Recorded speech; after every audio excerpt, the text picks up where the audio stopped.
भारतीय जनता पक्षाच्या उमेदवार या रक्षा खडसे असल्या तरी देखील रावेर लोकसभा मतदारसंघात तुतारीच वाजणार असल्याचा दावा राष्ट्रवादी काँग्रेसचे ज्येष्ठ नेते एकनाथ खडसे यांनी केला आहे. शेवटच्या क्षणापर्यंत तुतारीच कशी विजय होईल यासाठी आपण प्रयत्न करणार असल्याचे एकनाथ खडसे यांनी सांगितले आहे. रावेर लोकसभा मतदारसंघातून उमेदवारीस नकार दिल्याने होत असलेल्या आरोपावर एकनाथ खडसे यांनी स्पष्टीकरण दिले आहे. यामुळे आता सून रक्षा खडसे यांच्या विरोधात सासरे एकनाथ खडसे यांनी चांगलीच कंबर कसली असल्याचे बोलले जात आहे. मी सुरुवातीपासूनच माझ्या मर्जीचा मालक आहे. माझा अनेकदा छळ झाला मात्र मी माझ्या भूमिकेवर ठाम राहिलो. मला कोणीही सांगण्याची आवश्यकता नाही. सून रक्षा खडसे यांना जरी भारतीय जनता पक्षाने उमेदवारी दिली असली तरी मी राष्ट्रवादी काँग्रेस पक्षाचा उमेदवार विजयी करण्यासाठी शेवटच्या क्षणापर्यंत प्रयत्न करणार असल्याचे एकनाथ खडसे यांनी सांगितले. लोकसभा निवडणुकीत सून रक्षा खडसे यांना उमेदवारी दिल्यामुळे एकनाथ खडसे यांनीच राष्ट्रवादी काँग्रेसच्या उमेदवाराचा पराभव करण्यासाठी डाव टाकला असल्याचा आरोप विरोधकांकडून केला जात होता. याला एकनाथ खडसे यांनी जोरदार प्रत्युत्तर दिले. असे असले तरी आपण किंवा आपली मुलगी रोहिणी या रक्षा खडसे यांच्या विरोधात लोकसभा निवडणुकीत उतरणार नसल्याचे देखील त्यांनी स्पष्ट केले.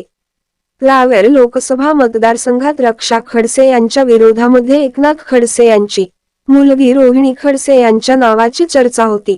किंवा एकनाथ खडसे यांनी स्वतः निवडणुकीत उतरावे अशी देखील शरद पवार यांची इच्छा होती.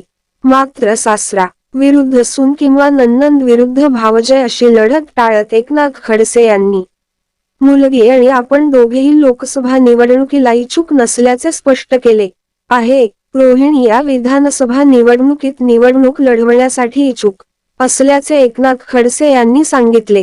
त्यामुळे या मतदारसंघामध्ये नणंद विरुद्ध भावजय अशी लढत होणार नसल्याचे चित्र सध्या तरी दिसत आहे. गिरीश महाजन यांच्यावर निशाणा. राष्ट्रवादी काँग्रेसचे ज्येष्ठ नेते एकनाथ खडसे यांनी भारतीय जनता पक्षाचे मंत्री गिरीश महाजन यांच्यावर देखील जोरदार निशाणा साधला. जळगाव जिल्ह्यामध्ये भाजपला ज्यावेळी कुत्र देखील विचारात नव्हता त्यावेळी पक्षासाठी मी एकटा लढलो होतो. त्यावेळी भाजपसाठी संघर्ष केला होता आणि भारतीय जनता पक्ष जिल्ह्यामध्ये वाढवण्याचे काम केले असल्याचे एकनाथ खडसे यांनी म्हटले आहे. मी संघर्ष करताना कधीही खचलो नाही, पळालो नाही किंवा विकलो गेलो नसल्याचा दावा देखील त्यांनी केला. मी सत्तेसाठी या ठिकाणी त्या ठिकाणी गेलेलो नाही. लाचार होऊन कधीही कोणाच्या पाया पडलो नाही. मी माझ्या मर्जीचा मालक असल्याचे एकनाथ खडसे यांनी सांगितले. या माध्यमातून एकनाथ खडसे यांनी मंत्री गिरीश महाजन यांना टोला लगावला आहे. रावेर मतदारसंघात राष्ट्रवादी काँग्रेस पक्षाची तुतारी वाजणारच. माझा भारतीय जनता पक्षामध्ये छळ झाला मात्र मी माझ्या मतावर ठाम राहिलो आहे. माझा पक्ष आणि मी आता आहे आणि माझी भूमिका स्पष्ट असल्याचे एकनाथ खडसे यांनी सांगितले आहे.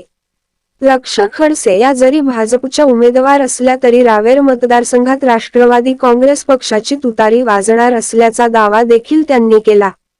तुतारी कशी विजयी होईल यासाठी सर्व प्रयत्न करणार असल्याचे